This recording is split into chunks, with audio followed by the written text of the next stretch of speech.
झारखंड सरकार का ऐलान, बाइक स्कूटर चालकों को 25 रुपया सस्ता मिलेगा पेट्रोल। आइए जानते हैं विस्तार से। झारखंड के मुख्यमंत्री हेमंत सोरेन ने सरकार की दूसरी वर्षगांठ पर सभी राज्यवासियों को शुभकामना दी। इस मौके पर उन्होंने कहा कि राज्य में पेट्रोल की कीमत में 26 जनवरी से 25 रुपया की कमी।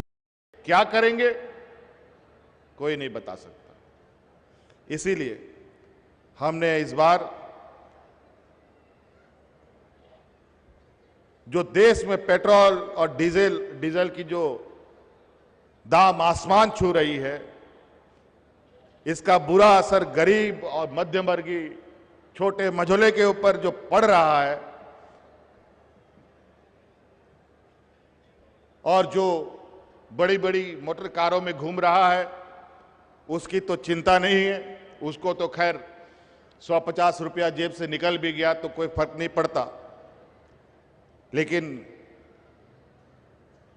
जो छोटे छोटे हैं, जो स्कूल कॉलेज है, ग्रामीण क्षेत्र के जो लोग हैं, जो मोटरसाइकिल में भी आप पेट्रोल में आधा पेट्रोल आधा किरासन तेल डाल के चलाते हैं, और नतीजा कुछ दिन के बाद गाड़ी खत्म होने के कगार पे आ जाती है। इसलिए हमने ये निर्णय लिया है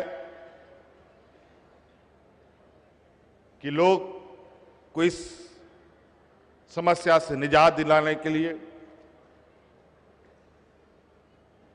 मोटरसाइकिल पेट्रोल पर गरीब, मजदूर, मध्यवर्गीय लोग इनको अब 25 रुपया प्रति लीटर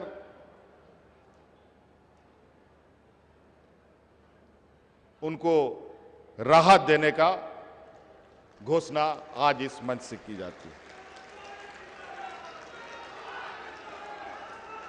अब ये 26 जनवरी से ये हमने बहुत कम वक्त में निर्णय इसको हमने लिया है, और इसका लाभ हम लोग 26 जनवरी से इस राज्य के लोगों को देना प्रारंभ करेंगे।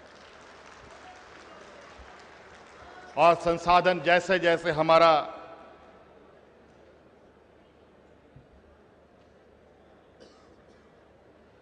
संसाधन बढ़ेगा, उसके अनुरूप राज्य के लोगों को हम लोग राहत देने का काम करेंगे, और जो भी हमारे संसाधन में आएगा वो राज्य के बीच में वितरण होगा।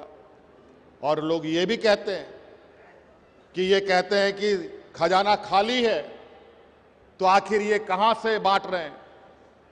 मैं आपको बता दूं कि पूर्व की सरकार की तरह हम लोगों का ये मंशा नहीं कि राज्य को कर्ज के बोझ में लादे रहना। आज हम लोगों ने वित्त प्रबंधन करते हुए, नए रिसोर्स जनरेट करते हुए कई माध्यम हम लोगों ने तैयार किए हैं, जहां आज सरकार को जो रेगुलर इनकम हुआ करता था उससे अलग हट करके बड़े पैमाने पर, जैसे हम लोगों ने ट्रांजिट टैक्स यहाँ लगाया, जिसके माध्यम से मात्र 10 रुपये के टैक्स में आज 100-200 करोड़ रुपए की आमदनी सरकार को हो रही है। और आज के दिन से ही हम लोगों ने टोल टैक्स को भी प्रारंभ करने का निर्णय लिया, जहां बड़े पैमाने पर यहाँ पर माइंस मिनरल्स के माध्यम से जो ट्रकें हमारे सड़कें खराब करती है, उनके सहयोग से एक बड़ा आय का सोर्स बनाने का और इस राज्य को आर्थिक संसाधन जुटाने का काम में हम लोग लगे हैं। ऐसे कई चीजें हैं जो नए रिफॉर्म्स के साथ सरकार आगे बढ़ रही है, संसाधन भी जुटाएगी और राज्य में जन कल्याण कार्यक्रमों को भी आगे बढ़ाएगी। हमने लगातार सरकार और विभाग के मंत्री, उनके साथ विचार विमर्श करते हुए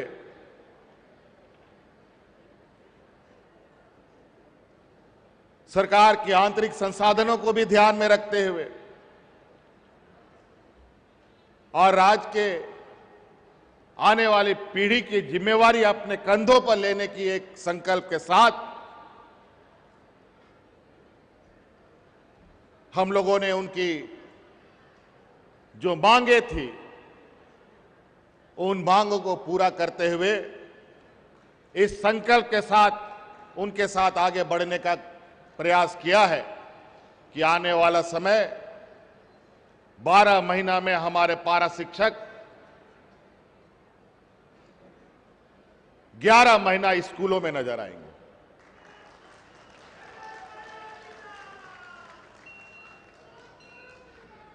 और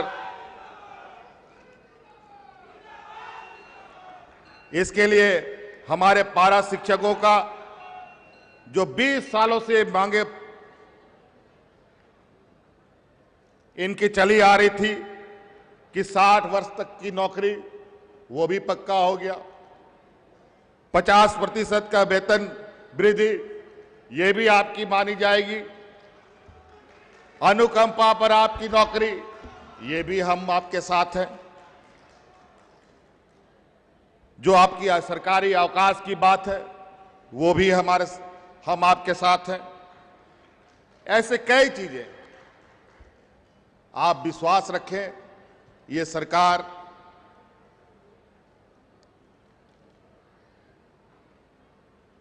हर समस्या का समाधान करना चाहती है, लेकिन समाधान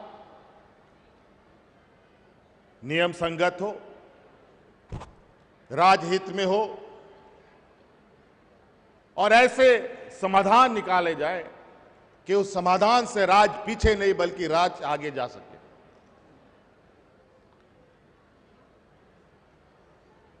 ये हम सबकी जिम्मेवारी है।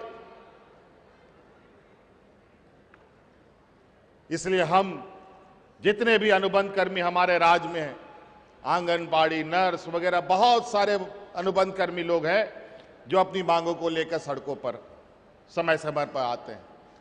हमें आपकी बात का संज्ञान है, आप चिंता ना करें।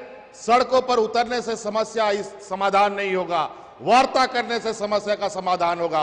आप हमारे पास आइए, आपके साथ सरकार वार्ता करने के लिए तैयार है और आपकी समस्या का समाधान करने के लिए भी तैयार है।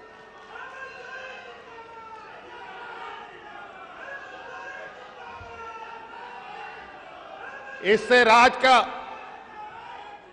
धरना प्रदर्शन और समय जाया करने से राज का विकास नहीं हो सकता। काम करने से राज का विकास होगा। और आज हम सब लोग जो इस राज को, जो कभी सरप्लस बजट हुआ करता था, आज कर्जों तले दबा हुआ है। पूर्व की सरकार ने इतने कर्ज ले लिए कि कर्ज को चुकता करने में भी सरकार की हालत खराब है। लेकिन ये हालत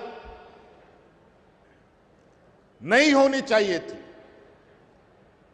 अगर हम मिलकर सरकार के साथ कदम से कदम मिलाकर चले, सरकार भी आपको सहयोग करेगी, आप भी हमें सहयोग करें। मैं वो दिन दूर नहीं, ये राज की जो आंतरिक क्षमताएं हैं, अगर हम क्षमताओं के साथ आगे बढ़ेंगे तो ये राज को देश के अग्रणी सीढ़ी पायदान पे हम पहुंचा सकते हैं। और आप देखेंगे ये राज जिस तरीके से हमारे अधिकार हमें ही नहीं मिल पाता,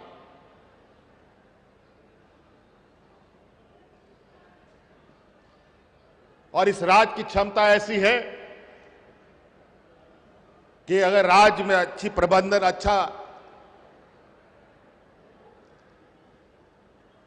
और एक दूरगामी सोच के साथ और ईमानदारी सोच के साथ चले तो इस राज को भीख मांगने की जरूरत नहीं, बल्कि ये राज दूसरे राज्यों को फंडिंग करने की क्षमता रखता है।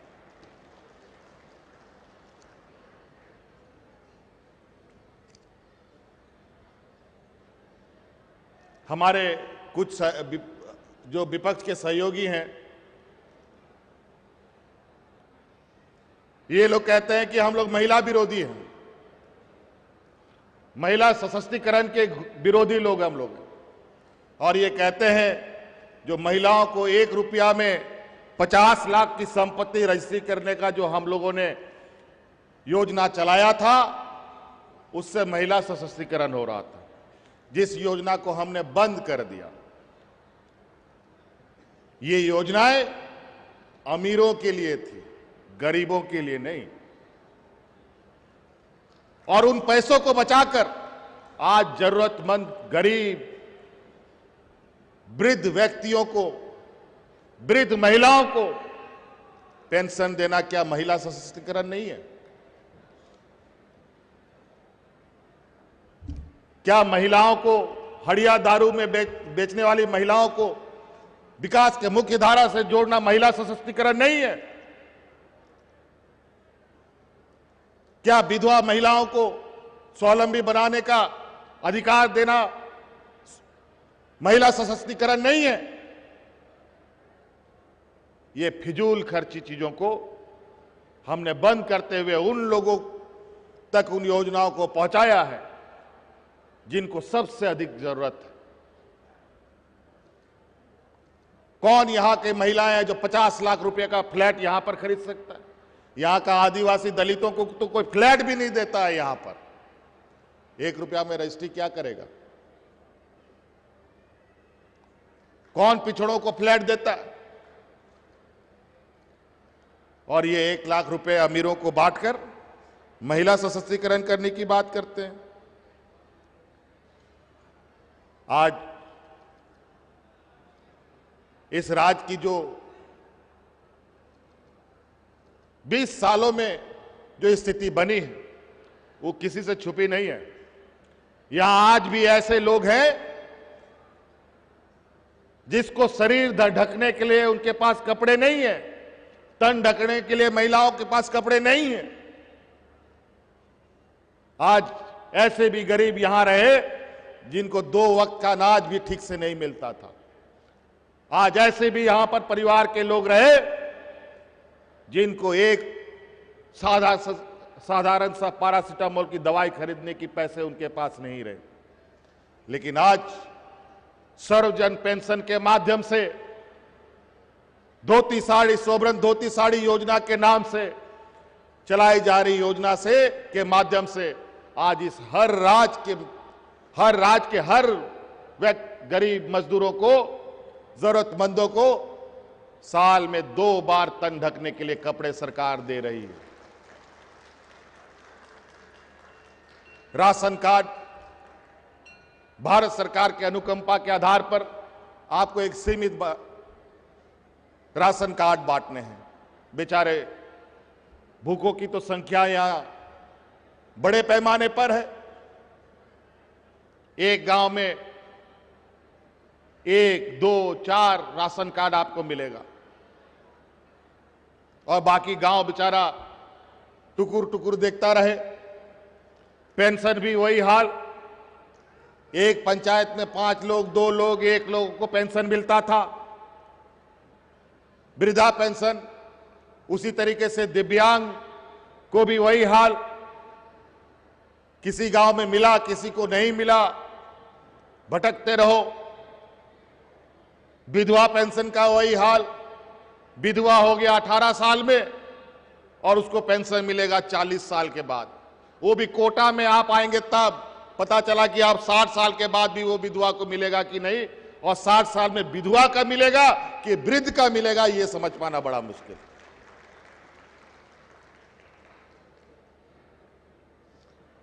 हमने प्रधानमंत्री जी से यह आग्रह किया था, क्या देश के खजाने में इतना पैसा नहीं कि इस देश के गरीब मजदूर बेसहारा को हम पेंशन दे सके, यूनिवर्सल किया जा सके? कोई जवाब नहीं आया। यहां की गरीबी, यहां की बेबसी की आलम इतनी बढ़ रही थी कि हमने ये निर्णय लिया कि अब इस पेंशन को सर्वजन किया जाएगा, यूनिवर्सल किया जाएगा, जो देश का ये एक इतिहास बना। अब कोई गरीब, कोई बूढ़ा बुजुर्ग वो आदिवासी दलित पिछड़ों के लिए नहीं है। ये हिंदू, मुस्लिम, सिख, ईसाई, आदिवासी, दलित, पिछड़ा जो भी होगा, अगड़ा पिछड़ा जितने लोग जरूरतमंद है, सबको पेंशन ये सरकार देगी।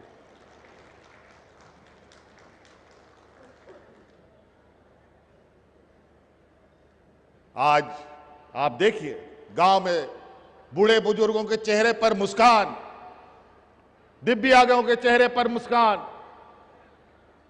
आज सरकार दिन और रात जग कर इस राज्य के लोगों की सेवा में लगा है। आपने तो खबरों में पढ़ा है, आप लोगों ने व्हाट्सएप, फेसबुक, आजकल जो सोशल मीडिया का हमबार चल रहा है, जो हमारी टांग खींचने में भी पीछे नहीं है। लेकिन कुछ लोग आज भी सच्चाई को उजागर करते रहते हैं कि रात में 2 बजे भी सरकार गरीबों के घर में जाकर के उनके लिए काम करती है।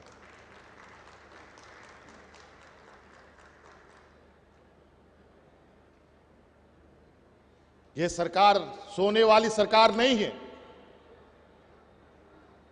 और हमें बोला जाता है कि जो बीडीओ सीओ काम करता है वो आजकल मुख्यमंत्री करते हैं।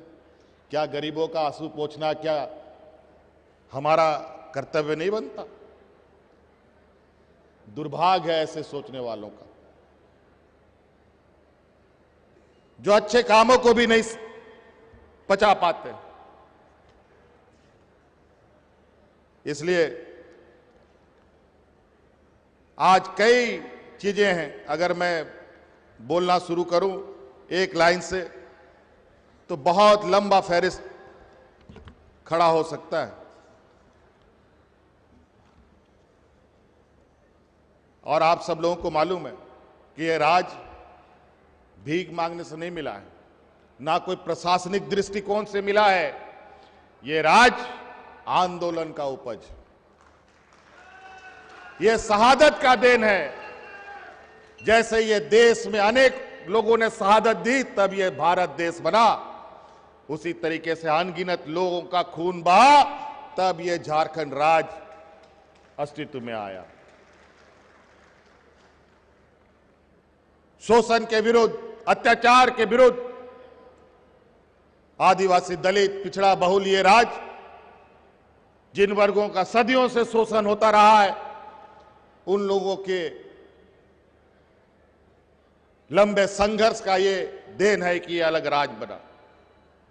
लेकिन आज इस राज्य में जिस तरीके से आंदोलनकारियों को नजरअंदाज किया गया, जिस तरीके से खानापूर्ति हुई, आज हम लोगों ने पुनः वो आंदोलनकारियों के प्रति अपनी संवेदनाएं व्यक्त करते हुए, आंदोलनकारियों को सम्मान देते हुए, जो पेंशन स्कीम तो चल रहा है वो चल ही रहा है, उनको मिलना ही है, बल्कि उनके आश्रितों को आने वाला समय में 5% का क्षैतिज आरक्षण भी सरकार देने के लिए घोषणा करती है।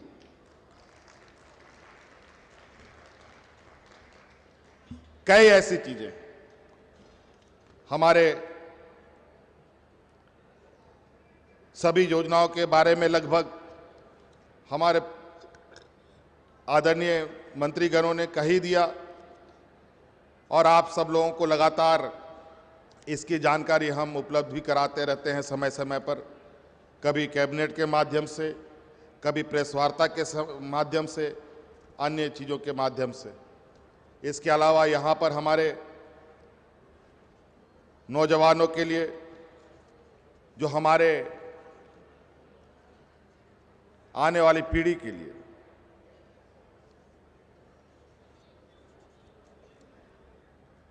हम लोग शिक्षा के दिशा में भी नई पहल करने जा रहे हैं। आज प्राइवेट स्कूलों के तर्ज पर भी बहुत तेजी से सरकारी स्कूलों में भी काम चल रहा है, और जिस तरीके से आप डीपीएस और डीएवी में शिक्षा ग्रहण करते हैं यहाँ पर प्राइवेट स्कूलों में, आज हमारे सरकारी व्यवस्था में भी अगले सेशन से हमारा लक्ष्य है कि इन्हीं के समतुल्य हम अपनी सरकारी स्कूल को भी बनाने जा रहे हैं, और उसमें एडमिशन भी हम लोग बच्चों का कराने जा रहे हैं।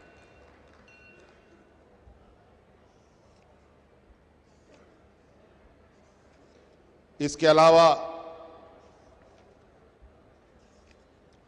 आप लोगों ने देखा कि हमारे कई लोगों ने तो इस राज्य के लोगों को बिल्कुल ही नागवार समझ रखा है कि यहाँ के लोगों में, यहाँ के नौजवानों में नौकरी करने की क्षमता नहीं है, पढ़े लिखे नहीं हैं, गंवार हैं, इत्यादि बहुत तरीके से। और यही वजह था कि पूर्व के समय में बाहर से बड़े पैमाने पर यहाँ पर लोगों ने नौकरियों में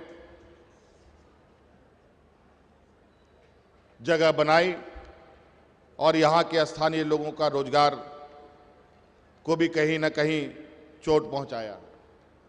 इस बार हम लोगों ने पहली बार, ये भारतवर्ष का ये पहला स्कीम है जहां आदिवासी बच्चों को विदेशों में पढ़ने के लिए 100% स्कॉलरशिप देने का काम कर रही है। आज कौन इन बच्चों को, कौन इन समूह को आगे बढ़ाएगा? क्यों देश में ऐसे योजनाएं नहीं चली? क्या विदेशों में इन बच्चों को पढ़ने का अधिकार नहीं? क्या ये विद्वान बनकर के, क्या बाबा भीमराव अंबेडकर जैसे सोच के लिए इनको अधिकार नहीं, जो अपने हक अधिकार की लड़ाई मजबूती से रख पाए? आज इसीलिए इस सोच के साथ हमने एक प्रयोग के तौर पर हम लोगों ने यहां पर आदिवासी बच्चों को 100% स्कॉलरशिप पर पहला लॉट में 6 बच्चों को विदेशों में भेजने का काम किया। और निश्चित रूप से आने वाले समय में इसका दायरा हम और बढ़ाएंगे और भी वर्गों को इस नई स्कीम के साथ जो होनहार छात्र हैं उनको जोड़ा जाएगा। और इसके लिए एक और हमारे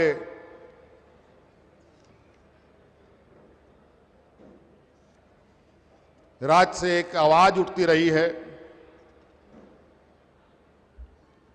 और वो आवाज है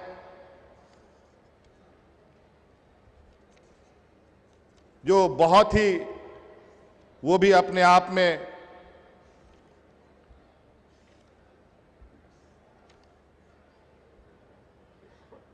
एक अलग तरह का हुआ,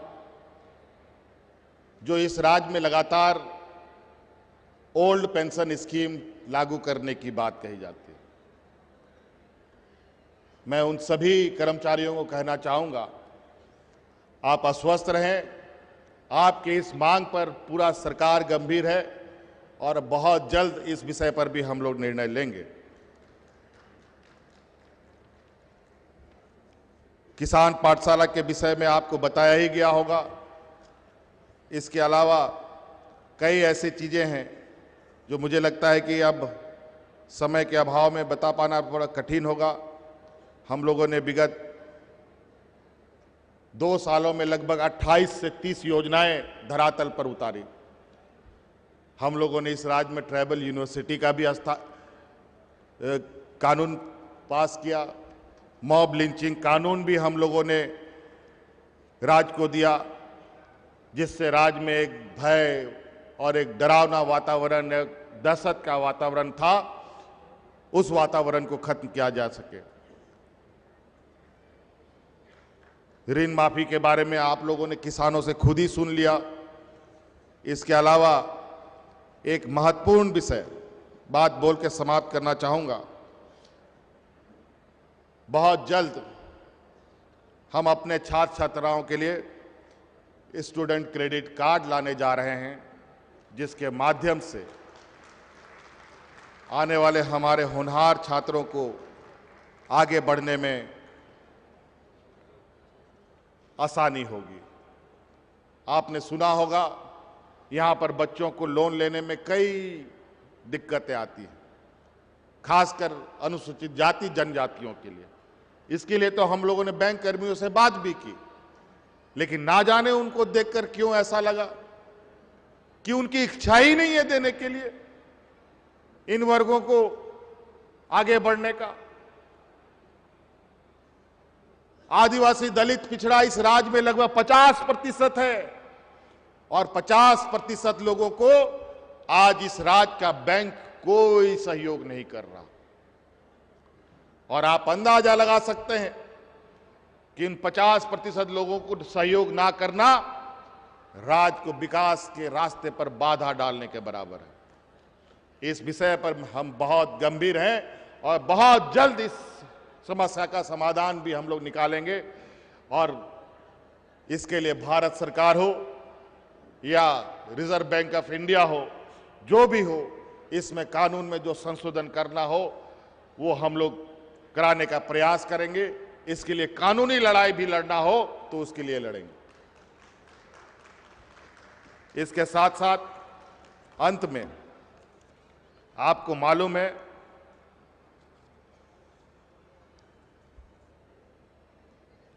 देश में महंगाई किन स्तरों पर है और महंगाई का अगर हम लिस्ट टांगना शुरू कर दें तो मुझे लगता है इस पंडाल में झालर उलर ऊपर तिरपाल उरपाल लगाने का जरूरत नहीं है। पूरा ढक जाएगा महंगाई से पूरा पंडाल। महंगाई अब धरती पे नहीं है, महंगाई अब चांद में चला जा चुका है और इसका असर जहां लोग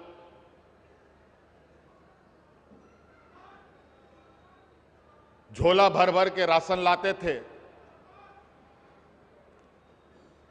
और सब्जियां लाते थे, अब वो प्लास्टिक के थैली में, छोटा छोटा थैली में सब्जियां और अनाज लेके आते हैं।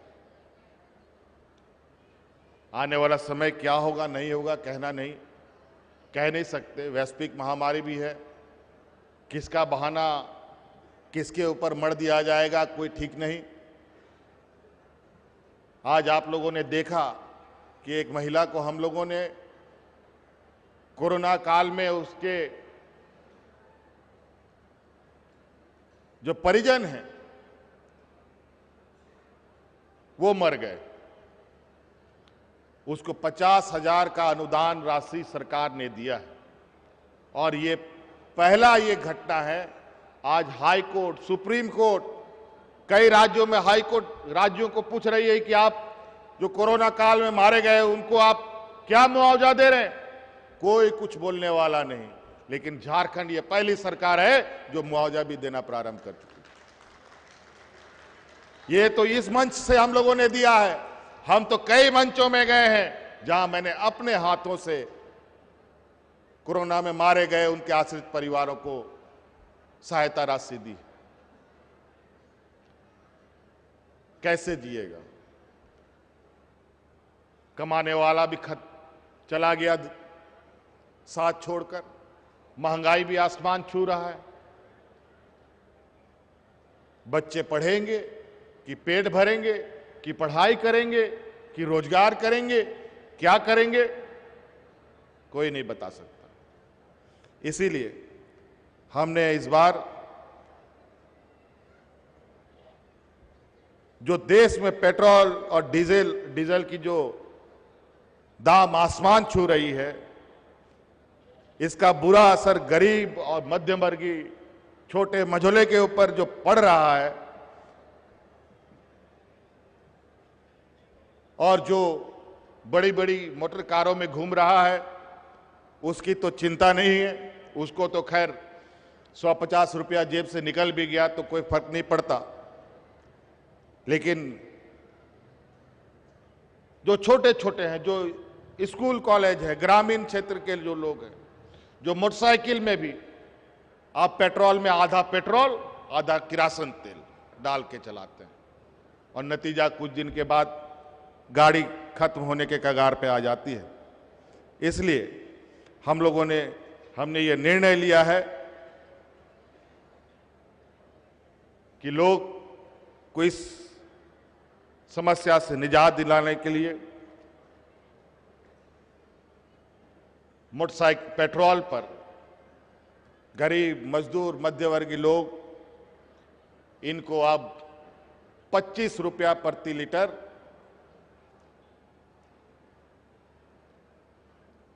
उनको राहत देने का घोषणा आज इस मंच से की जाती है।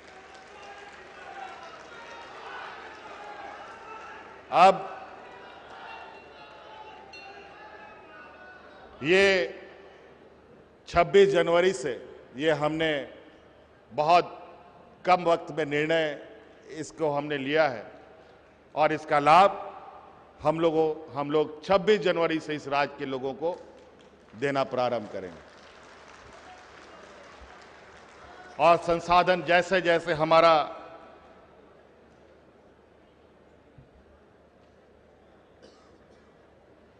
संसाधन बढ़ेगा उसके अनुरूप राज्य के लोगों को हम लोग राहत देने का काम करेंगे और जो भी हमारे संसाधन में आएगा वो राज्य के बीच में वितरण होगा। और लोग ये भी कहते हैं कि खजाना खाली है तो आखिर ये कहां से बांट रहे हैं। मैं आपको बता दूं कि पूर्व की सरकार की तरह हम लोगों का ये मंशा नहीं कि राज्य को कर्ज के बोझ में लादे रहना। आज हम लोगों ने वित्त प्रबंधन करते हुए, नए रिसोर्स जनरेट करते हुए कई माध्यम हम लोगों ने तैयार किए हैं, जहां आज सरकार को जो रेगुलर इनकम हुआ करता था उससे अलग हट करके बड़े पैमाने पर, जैसे हम लोगों ने ट्रांजिट टैक्स यहाँ लगाया जिसके माध्यम से मात्र 10 रुपये के टैक्स में आज 100-200 करोड़ रुपए की आमदनी सरकार को हो रही है। और आज के दिन से ही हम लोगों ने टोल टैक्स को भी प्रारंभ करने का निर्णय लिया, जहां बड़े पैमाने पर यहाँ पर माइंस मिनरल्स के माध्यम से जो ट्रकें हमारे सड़कें खराब करती है उनके सहयोग से एक बड़ा आय का सोर्स बनाने का और इस राज्य को आर्थिक संसाधन जुटाने का काम में हम लोग लगे हैं।